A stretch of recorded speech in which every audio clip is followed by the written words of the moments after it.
क्या आपको सुबह मॉर्निंग इरेक्शन नहीं आता है, ठीक से लिंग में तनाव नहीं आता है, अंदर में आपको इच्छा नहीं होता है, रात को आप बहुत देर तक जगे हुए रहते हैं, रात को नींद ठीक से आता नहीं है, अगर किसी प्रकार से अगर नींद आ भी जाता है तो सुबह उठने के बाद बॉडी में एक थकान सा रहता है, वीकनेस सा रहता है, काम करने का मन नहीं करता है, एक लिथार्जिक जो फीलिंग है वो आपका अंदर कहीं ना कहीं चलते हुए रहता है।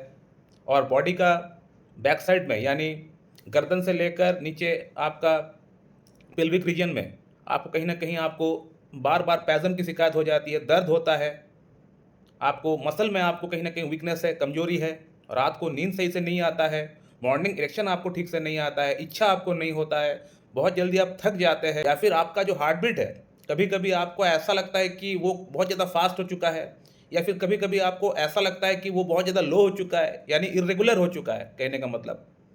और साथ में बॉडी में फटीग, थकान, रात को नींद ठीक से नहीं आना, नींद आने के बाद भी एक कंप्लीट वाला जो फीलिंग है वो आपको नहीं मिल पाना, मॉर्निंग इरेक्शन लिबिडो ठीक से नहीं होना। तो इन तमाम समस्याओं के लिए एक मिनरल, एक न्यूट्रिशन जिसका नाम है मैग्नीशियम, वो अक्सर बॉडी में कम पाया जाता है। और मैग्नीशियम का लेवल अगर बॉडी में अगर कम रहेगा तो फिर हमें बॉडी में जो एनर्जी फील होना चाहिए वो एनर्जी हम लोग फील नहीं कर पाएंगे। मैग्नीशियम की लेवल अगर एक एडल्ट ह्यूमन बीइंग की बॉडी में कितना रहना चाहिए उसकी अगर बात करें तो 1.70 मिलीग्राम पर डेसीलीटर से कम ऊपर होना चाहिए मिनिमम। लेकिन अगर ये 1.70 मिलीग्राम पर डेसीलीटर से अगर नीचे रहा तो इसको हम लोग बोल सकते हैं मैग्नीशियम डेफिशिएंसी। तो हमें अलर्ट हो जाना चाहिए, इसके लिए फिर इसका सप्लीमेंट, इसका जो भी सोर्सेस है वो हमें खाने में, डाइट में शामिल करना चाहिए। अब अगर हमारा ब्लड रिपोर्ट में मैग्नीशियम की लेवल अगर कम रहता है तो फिर उस केस में हमारा बॉडी में, हमारा ब्रेन में एक सिस्टम काम करता है जिसको हम लोग बोलते हैं पैरासिम्पैथेटिक नर्वस सिस्टम। ये पैरासिम्पैथेटिक नर्वस सिस्टम जो होता है जब हम लोग सोए हुए रहते हैं तो उस समय एक्टिव हो जाता है। अभी जो मैं बात कर रहा हूँ आपसे, अभी मैं जगा हुआ हूँ तो फिर इस वक्त वो काम नहीं कर रहा है, अभी काम कर रहा है सिंपैथेटिक नर्वस सिस्टम। और जब हम लोग रात को सो जाते हैं तो उस टाइम हमारा बॉडी के अंदर ये पैरासिम्पैथेटिक नर्वस सिस्टम काम करना स्टार्ट कर देती है। और ये सही से काम तभी कर पाती है जब हमारा बॉडी के अंदर मैग्नीशियम का लेवल सही से रहता है। बेसिकली ये पैरासिम्पैथेटिक नर्वस सिस्टम का काम होता है हमारा बॉडी को रीसेट कराना, यानी जब हम लोग रात को सोए हुए रहते हैं हमारा बॉडी के अंदर ऐसे हजारों प्रक्रिया चलते रहता है बैकग्राउंड में जो हमें पता तक नहीं चलता है, जो कि हमारा बॉडी को हील कराने का काम करता है। अब मैग्नीशियम की लेवल अगर हमारा बॉडी में अगर कम हो जाएगा तो फिर इसमें क्या प्रॉब्लम आएगी, तो ये जो पैरासिम्पैथेटिक नर्वस सिस्टम है ये ठीक से काम नहीं कर पाएगी, जिसके कारण से रात को नींद सही से नहीं आएगी। और अगर रात को ठीक से नींद नहीं आएगी तो बॉडी के अंदर जो हीलिंग प्रक्रिया जो रात को जब हम लोग सोए हुए रहते हैं जो चलता है वो ठीक से नहीं हो पाएगा, जिसके कारण से स्ट्रेस हार्मोन बढ़ेगा, डोपामाइन जो आपको अच्छा फील कराता है वो घटेगा, टेस्टोस्टेरोन का लेवल बढ़ नहीं पाएगा, जो हमारा पेनाइल आर्टरीज है उसको भी हील कराने का काम करता है। क्योंकि जब हम लोग सोए हुए रहते हैं रात को या फिर जो मॉर्निंग इरेक्शन आता है ये क्यों आता है, ये हमारा आर्टरीज को हील कराने का काम करती है, छोटी छोटी नसों को वो वहाँ से एनहांसमेंट कराने का काम करती है, ये ब्लड सप्लाई होकर कराती है। तो ये नहीं हो पाएगा क्योंकि मॉर्निंग इरेक्शन भी आपको नहीं आ पाएगा, तो फिर आपका जो पेनाइल आर्टरीज है, जो आपका पेनाइल हेल्थ है, इसके लिए भी ये सही नहीं है। इसके अलावा मैग्नीशियम की जो लेवल है ये हमारा हार्ट के लिए भी बहुत महत्वपूर्ण है, क्योंकि हार्ट का स्टेबलाइजर बोला गया है मैग्नीशियम को, क्योंकि हार्ट के अंदर खुद की एक इलेक्ट्रिकल सप्लाई है जो कि इसको ये कंट्रोल करता है। जैसे हमारा घर में फ्यूज़ रहता है, अगर ये वोल्टेज अगर बहुत ज़्यादा बढ़ जाता है या फिर घट जाता है तो ये फ्यूज़ अपना ऊपर बात को ले लेता है। तो ठीक उसी प्रकार से जो मैग्नीशियम है ये उस इलेक्ट्रिकल सप्लाई को ठीक माप के भेजता है, ठीक है ना। जैसे हमारा घर पे एसी है तो एसी के लिए भी हम लोग अलग से स्टेबलाइजर लगा कर रखते हैं। क्यों रखते हैं, अगर इनकेस अगर वोल्टेज अगर ज़्यादा आ गया जो होना चाहिए तो उससे अगर ज़्यादा आ गया तो फिर हमारा जो अप्लायंस है वो ख़राब ना हो। तो ठीक उसी प्रकार से मैग्नीशियम की लेवल को ठीक से बनाए रखना बेहद ज़रूरी है, ताकि हमारा हार्ट के अंदर जो इलेक्ट्रिकल जो सप्लाई है उसको वो ठीक ठाक तरीके से मेंटेन करके, रेगुलेट करके वो भेज सके।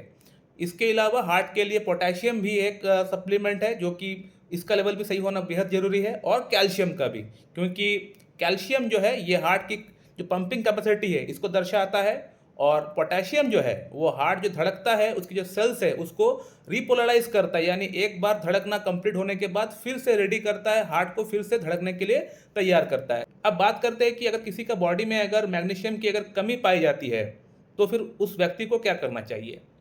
तो मैग्नीशियम की सप्लीमेंट मार्केट में आती है जिसका नाम है मैग्नीशियम ग्लाइसिनेट, ये आप ले सकते हैं, लेकिन मैं आपको इसका डोज नहीं बताऊंगा, मैं आपको डोज बोल नहीं सकता हूँ क्योंकि वो मेरा बाउंड्री से बाहर है, वो मेरा काम नहीं है बोलना। वो आप अपना लोकल जो शॉपकीपर है या फिर जो लोकल जो डॉक्टर है उनसे एक बार मीट करके इसका सप्लीमेंट आप वहाँ से इसका जो डोजेस है आप पता कर लीजिए, ठीक है। इसके अलावा कुछ खाने में अगर बदलाव करेंगे तो भी आपको सप्लीमेंट लेने की कोई दरकार नहीं है, सिर्फ डाइट से ही आपका जो मैग्नीशियम के जो लेवल है ये बरकरार हो जाएगी आपका बॉडी के अंदर। हर दिन का जो रिक्वायरमेंट है वो है 400 मिलीग्राम, उसमें से अगर आप 30 ग्राम अगर पंपकिन सीड्स अगर आप हर दिन लेंगे तो वहीं से आपको 180 मिलीग्राम जो है प्राप्त हो जाता है मैग्नीशियम। इसके अलावा 30 ग्राम अगर आलमंड बादाम जो होता है उसको खाएंगे तो वहाँ से भी आपको 120 मिलीग्राम और बन जाता है। तो 180 प्लस 120 यहाँ पे हो गया आपका 300 हो गया। बाकी थोड़ा सा अगर आप जो वेजिटेबल्स है सब्जी होता है उसको अगर आप लेंगे तो वहाँ से भी आपको मिल जाएगा। साथ में जो बीन्स होती है यानी जो दाल होती है, जो पल्सेस होती है, वहाँ से भी आपको मिल जाएगी। तो 400 मिलीग्राम की रिक्वायरमेंट एक एडल्ट इंसान को हर दिन पड़ता है। तो अगर आप इन चीज़ों को अगर आप ऐड करेंगे तो फिर आपको यहीं से बन जाएगा। इसके अलावा अगर आप नॉनवेज अगर खाते हैं तो जो सी फूड है उसको अगर आप ऐड ऑन करेंगे तो भी आपको अच्छा खासा आपको मैग्नीशियम का लेवल आपको मिल जाएगा। लेकिन सी फूड आप हर दिन खा नहीं सकते क्योंकि उसका प्राइस बहुत ज़्यादा है। तो अगर आप ये पंपकिन सीड या दाल हो गया या फिर आपका आलमंड बादाम हो गया, ये सब अगर आप ऐड करेंगे तो कम से कम 350 टू 400 के आसपास वैसे ही आपका मैग्नीशियम का लेवल हर दिन जो बनना चाहिए वो बन जाएगा। तो इसको आप ले सकते हैं, या फिर सप्लीमेंट के बारे में जो मैंने बताया तो उसको भी आप देख सकते हैं। अब हमें आगे और क्या करना चाहिए, और कुछ करने की दरकार है हमें। आपने फूड आइटम्स बताया मैग्नीशियम के लिए, वो हम लोग ले लिए। आपने सप्लीमेंट का नाम बताया, वो भी हम लोग ले लिए। अब आगे और कुछ करने की दरकार है या फिर इसी से सब कुछ सही हो जाएगा। तो देख लीजिए, अगर इसको ऐड ऑन करने से सब कुछ अगर सही हो रहा है तो फिर कोई बात नहीं, कोई ट्रीटमेंट कराने की दरकार नहीं, किसी के पास जाकर कोई पैसा आपको खर्चा करने की दरकार नहीं है। लेकिन अगर आप देख रहे हैं कि हाँ, इस सप्लीमेंट को ऐड करने के बाद भी कहीं ना कहीं आपको 100% इंप्रूवमेंट आपको नहीं हो पा रहा है, 40-50% तक तो आपको इंप्रूवमेंट हुआ है, लेकिन आगे फर्दर जो ग्राफ है आपका वो बढ़ नहीं रहा है, तो फिर उस केस में आपको किसी एक अच्छी क्लासिकल डॉक्टर के पास से, क्लासिकल होम्योपैथ के पास से जाकर आपको ट्रीटमेंट कराना पड़ सकता है। कुछ महीना आपको ट्रीटमेंट कराना पड़ेगा। जो इंप्रूवमेंट आप देख रहे थे कि 40% 50% तक आपको सप्लीमेंट ऐड ऑन कराने के बाद जो इंप्रूवमेंट हुआ था, वो इंप्रूवमेंट अब होम्योपैथिक ट्रीटमेंट कराने के बाद वो 100% तक इंप्रूवमेंट में तब्दील हो चुका है। सो माय डियर फ्रेंड, ये था एक शॉर्ट वीडियो अबाउट मैग्नीशियम। मैंने टोटल इसके बारे में जो जो मुझे सही लगा मैंने समझाने का प्रयास किया है।